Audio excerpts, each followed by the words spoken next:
kuba abantu abo abafuuka ab'ensonga betwaligambye nti ba celebrity, kuba abantu bwe bakufuula okuba ow'amaanyi. Wano mu Uganda abantu kati bwe tuwogerako nti b'amaanyi ogenda okubatunula ensa yaabwe mu butuufu nga ekukabye maziga. Shamimu ne banno abateeseteese ensonga eno njagala mbogerere eri abantu basobole okutegeera ekintu kino. Obusiraamu ddiini eyajjula ate ey'amazima, naye envuunula yaabwo yerimu obuzibu. Islam is perfect, but human interpretation has got errors. Okay? Wano we tuzze tutudde, naye kyensinza okwagalawo ebadde tolerance. Ffenna entegeera yaffe ku buli ensonga ejjira ku mitendero gya njawulo.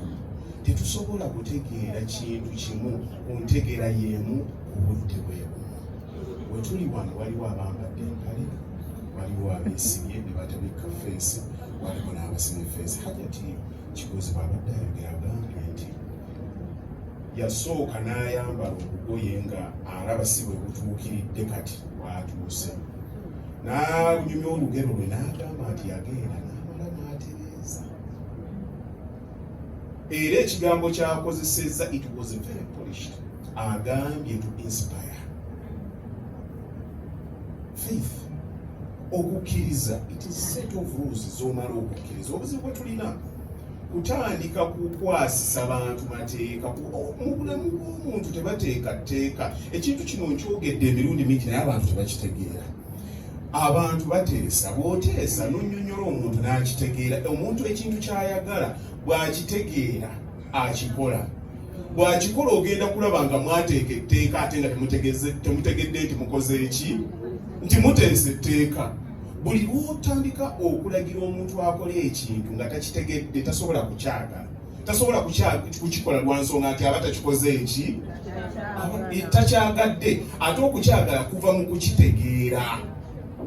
Kakati bano hijakuzabazeeza, naye njagala mumanyi nti balina olugero lwabwe. Zegenda netumbira bannyinaze. Waliwo lumu lwe twakyankalanamuuko ku baana, naye nze ndi controversial era baseeka abamu banziruka bambeera wala, naye nze eddiini ngitambuliramu, naye I apply common sense. Okutegeera kwange Mukama muyamba. Abakyala bano bannyinaze bonna kati beesiba bulungi nnyo ng'omukyala Omusiraamu bw'akola ki, bw'abeera. Naye nzeyo ne mbajjukiza nti twayitawa okutuuka we tuli olwaleero. Ogenda okulaba nga be bayitako mu budinisa nga balina gye bakola ki, gye balaga, naye olwaleero nga bakimye. Naye mbagamba kaakati stage gye mutuuseeko yakutegeera. Kaakati kye tuliko tuzze kutegeeza bannaffe bulungi bwakyo. Bano abaana Bashamimu bwe mulaba si be batuukiridde nnyo mu ddiini nti be basembayo.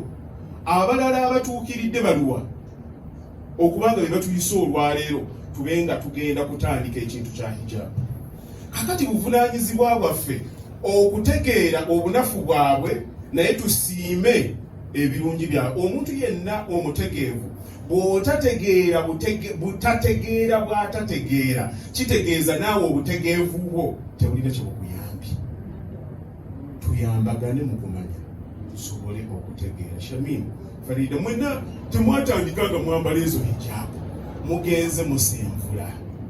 Nze ekinnuma mu umma yaffe onansonyiwa Hajati Kigozi kankyogere, ye muntu aba agguse ku ludda lw'eri n'agaana okujja okuweereza munno omugwa mu mpolampola, amutegeeza, amusike, amusembeze. We call that radicalism. Sijja kusemberera Haji Bakaluba lwa nsonga nti doctrine ye sigikkiririzaamu. Bw'otandika ekyo kitegeeza nti okumanya kwo tekulina kyekuyambye. Kye tuliko eno tutandise ku preachinga. Tusanga abanyiikira, abatandise okuba nga bayingira n'abatannaba. Era kye kigenda ffenna ng'ennaku z'omwezi 31 August okutusembeza. Abakyala bambadde ebiddugavu, abaami nga bambadde byeru. Shamimu nze nabadde ninakuba mu Europe naye okujjako nga Allah ateeseewo enteekateeka endala kubanza empulaninga ate naye n'ateekawo ebirala.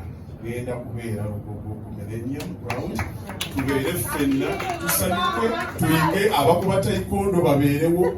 Obusiraamu kino kikwetaaga bwawamu ate naba kutegeera muyamba akole ki ategeere omuntu. Nze bannaye nabeera e Bungereza munansonyiwa ndabika nandazemu abaana abaakolanga ebintu ebitali mu busiraamu baabanga baana b'abasiraamu nnyo wano. Kitegeeza abaana abo tebabaagazisa, tebabategeeza, naye baateeka mateeka. Tuyambala bwotyo ogenda kubeera buti mpola mpola. Shamimu kaliddalu waffe tumwogere kyakoze kiremye abalala. Bw'abanga gyali gyakolera Katemba wa mukola naye ng'akakaya akyakateeseeko, gwe bw'oba onoonya omusiraamu omuli ennyo otandikira ku Shamimu. Waliyo abalala bangi nnyo. Kakati mwabagenda okulaba ne kino mu kikube obwo bugenda kubeera butamanya. Kyakozeeko kyatandikiddeko kye tugenda okutandikirako. Ate nsaba Allah tusaasire eneebeera entandikwa y'ekyo ekinene nnyo, naye mu byonna twaniriza atannaba kutuuka we tuli.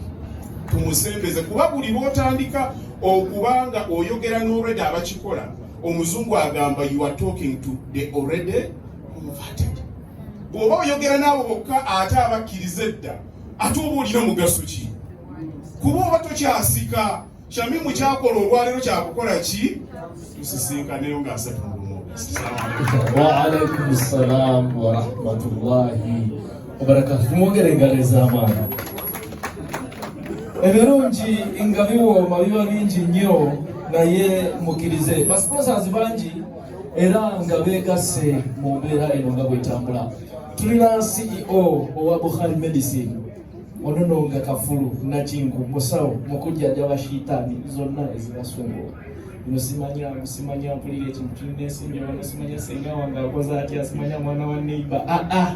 Sheikh Bukhari akola ki? Era ngenda kumusaba asituke mu bigambo bye birungi nga amaliriza okwogera ku Hijab Nation, obulungi obuli mu hijabu oba hijabu, mashallah. Ne Bukhari Medicine nayo agyogereko katono nnyo. N'olunaku olwo lwennyini nga 3 insha Allah tujje nga tukimanyi, togenda kubuuka ddagala. Ojja kulibuuka alibuukulule. Sheikh waali tafadhali Sheikh, saba situkobeka ebigambo byoyogera. Alhamdulillah alladhi nashara bi qudratihi al-bashar wa sarrafa bi hikmatihi wa qaddar wa ibta'atha Muhammadan ila kaffati al-barri wal hadar. Akembasa okuvunula wa ibta'atha Muhammadan ila kaffati al-barri wal hadar. Allah yasindika wekitiibwa nabbi waffe Muhammadi mu nsi yonna okutegeeza abantu amateeka ga Allah na buli kigwana okutegeerwa.